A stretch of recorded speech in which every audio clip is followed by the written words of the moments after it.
मैंने गलती से जमीन पर एक गीले पत्थर के अंदर छिपा हुआ जेड का एक टुकड़ा देखा तो मैंने दुकानदार से पूछा कि ये कितने का है। दुकानदार ने कहा कि यह गीला पत्थर पहले ही इस्तेमाल हो चुका है, इसलिए इसकी कीमत सिर्फ $10 होगी। पास से गुजर रहे एक अमीर नौजवान ने मुझ पर हंसते हुए कहा, मैं तो बस यहाँ परेशानी खड़ी करने आया हूँ, जेड मार्केट में गीला पत्थर खरीदने कौन आता है। मैंने जवाब दिया कि पत्थर के अंदर जेड है। इस दौरान नौजवान मास्टर इतनी जोर से हंसा कि वह सीधा खड़ा नहीं हो सका। फिर मुझे यह दिखाने के लिए कि असली जेमस्टोन कैलिंग कैसी होती है, उसने $10,000 का एक कच्चा पत्थर उठाया और पूरे भरोसे के साथ दावा किया कि इसमें जरूर जेड है। जल्द ही पत्थर को काटा गया और अंदर सच में कम से कम $7 लाख का एक दुर्लभ टोपाज था। अमीर नौजवान मेरे सामने शेखी बघारने लगा और कहने लगा कि मैंने जो पत्थर उठाया है उसमें जेड हो ही नहीं सकता। गुस्से में मैंने उससे शर्त लगाई, जो भी पत्थर ज्यादा कीमती होगा वो जीत जाएगा और हारने वाला दूसरा पत्थर 10 गुना कीमत पर खरीदेगा। अमीर नौजवान ने पूरे भरोसे के साथ हाँ कर दी। मैंने वर्कर से उस गीले पत्थर को कटवाया लेकिन कोई जेड नहीं मिला।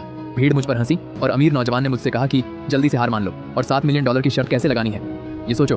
मैं शांत रहा, एक पेन लिया और पत्थर पर एक लाइन खींची और वर्कर से कहा कि वो उसके साथ काटे। नतीजों ने सबको चौंका दिया। गीले पत्थर के अंदर कम से कम $3 मिलियन का टॉप ग्रेड का इंपीरियल ग्रीन जेड था। अमीर आदमी को यकीन नहीं हुआ लेकिन अपने परिवार की इज्जत बचाने के लिए उसे $30 मिलियन देने पड़े। जल्द ही मैं जीती हुई रकम लेकर अपने काम की जगह पर लौट आया, लेकिन मैं बहुत ज्यादा उत्साहित था और गलती से एक फूलदान टूट गया। मेरे बॉस ने शोर सुना और बाहर आकर देखा। वह वहीं हैरान रह गया।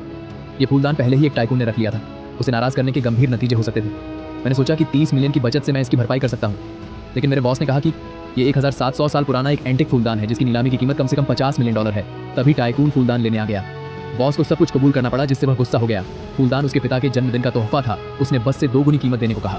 महिला बस इतनी डर गई कि उसे समझ नहीं आ रहा था कि क्या करे। फिर मैंने टूटे हुए फूलदान का एक टुकड़ा उठाया और टाइकून से कहा कि यह नकली है। इससे वह और भी गुस्सा हो गया। दूसरे पार्ट के लिए कमेंट में लिखे।